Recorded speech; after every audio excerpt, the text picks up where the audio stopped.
What's up, guys? It's Rasim from Rasmurtech. How you guys doing? I'm doing well. Hopefully, you guys are doing well today, too. Now, in this video, I got something exciting to show you guys. Now, if you guys don't know, there is an organization within the Department of War, which is called AARO. AARO is the All Domain Anomaly Resolution Office, I believe, and their purpose is to gather all like UAP, UFO related material together into one place, or any type of phenomenon. So anybody within the government, basically, or a contractor of the government who has like a top secret clearance that could submit stuff to Arrow, and the Arrow goes through the stuff, and it's just and they analyze it. And then they, if they can release it to the public, they release it to the public.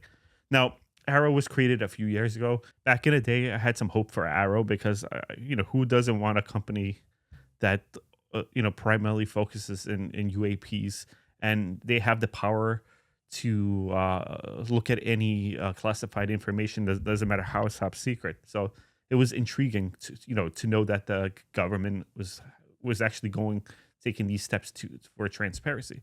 But over the years, I lost my hope in Arrow with Sean Kilpatrick and his shenanigans. So right now they have a new director. Hopefully the new director does the right thing.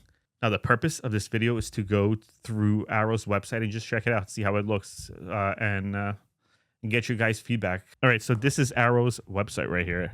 You can read this right here. If you want to know more about Arrow, just read the Wikipedia page. And this is Arrow's main page. It's AARO.mil, military. Now, again, Arrow is within the U.S. military. This is their homepage. As you can see, the All Domain Resolution Office. And right here, they just got a intro to UAP.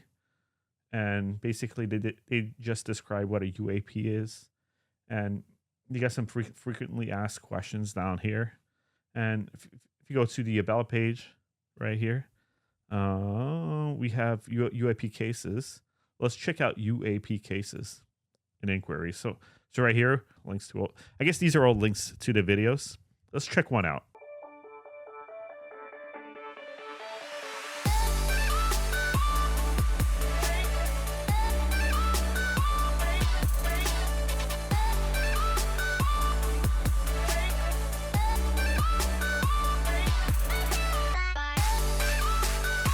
Now, this one was resolved, and they're saying it's a balloon. So basically, they get videos within the government.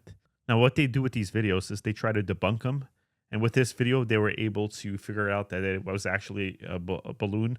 This is a video that's unresolved, so they don't know what it is. Interesting. Let's check it out.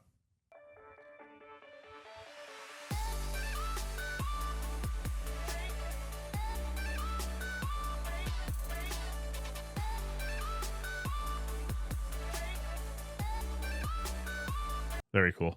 All right. I like the website so far. Again, if you guys want to check it out yourself. Let me know what you guys think. Let's go back. Let's go. Oh, all right. So let's go to the end. These are the frequently asked questions. Let's get some of the frequently asked questions answered here. How can I share information with Arrow? Gives the description here.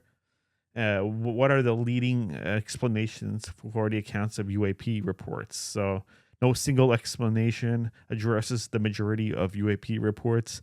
We are collecting as much data as possible, following the data where it leads, and sharing our findings whatever possible. We will not rush to conclusions in our analysis. In many cases, observed phenomena are classified or unclassified. Sensors were not able to collect enough information to make a positive attribution. All right, so let's check out the page where you actually submit reports. So if we click here, submit a report, and basically you have to read this information before you submit the report.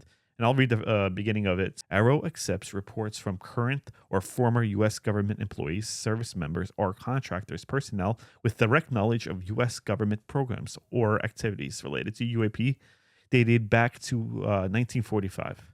These reports will be used to inform Arrow's congressionally directed historical records report. So basically, Congress they created laws that AARO has to create a archive of like all the historical reports of UAPs, and they have to have it in one place. So they have to go through every department within the government, whether it's military or contractors, and get all their information, check it out. Then they can see whether or not the information can be declassified and put in this directory. So that's pretty cool. I mean, their website is pretty cool. I'm not gonna lie. I heard for a while they didn't even have a website for the first few years. This is definitely an improvement. All right, guys. So let me know what you guys thought of their website. This is pretty much it for this video. I'm Rustin from Rasmurtech.com, and thank you guys for watching.